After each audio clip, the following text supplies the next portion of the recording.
But aren't there other major holidays during Christmas time beside Christmas and New Year's? This is usually what they ask, but not really. There are holidays, to be sure, but no major ones. The closest contender we have is Hanukkah, which is the Jewish festival of lights. But while Hanukkah is indeed an ancient holiday, it dates back about 2,000 years, it is a relatively minor holiday. Major Jewish holidays are biblical. They feature restrictions on work. Because Hanukkah is non-biblical, there are few religious restrictions on work. According to historian Diane Ashton, Hanukkah rose to prominence in America as it did, not in the rest of the world, because of two Reform rabbis in 19th century Cincinnati who worried their children had little connection to the synagogue. Before that, there is little record of Hanukkah celebrations. The rabbis modeled the celebration and gift-giving after Christmas. As Ashton explains, quote, "They didn't see Christmas as something they could do easily because it's Christian, but they did want to do something like that because it was American. So kosher restaurants even started serving turkey dinners after the American custom." That's Hanukkah. The far less credible pretender is Kwanzaa, which is a socialist contrivance invented by a criminal LA City College Africana Studies professor named Maulana Karenga in 1966. He created Kwanzaa to be a holiday specifically for Black Americans, even though Black Americans already celebrated Christmas. Ironically, while virtually all African slaves were brought to America from the west coast of Africa, Kwanzaa is a Swahili word meaning first fruits that originated in East Africa, which means none of the slaves brought to America would have understood it.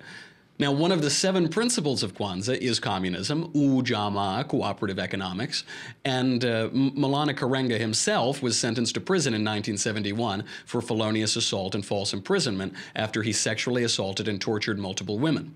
As the LA Times reported, he ordered them to strip naked, whipped them with an electrical cord, and beat them with a karate baton. Karenga then placed a hot soldering iron in one woman's mouth and against her face and tightened her big toe in a vise. He finally put detergent and running hoses in their mouths and hit them on the head with toasters. As the Black Power movement of the 1970s has waned, so too has the celebration of the holiday. On the high end of estimates, 0.3% of Americans acknowledge the supposed holiday. That rate continues to decline. So why pretend Christmas time does not center around Christmas? Why pretend there are so many other major holidays on equal footing? There's New Year on January 1st, and we've long said, good tiding for Christmas and a happy New Year. There's Hanukkah, a relatively minor holiday.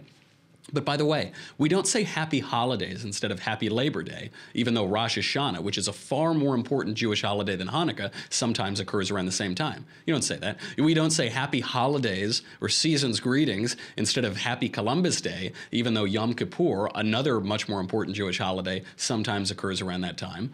Well, actually, now we don't say Happy Columbus Day either. We say Blessed Indigenous Peoples Day or something like that.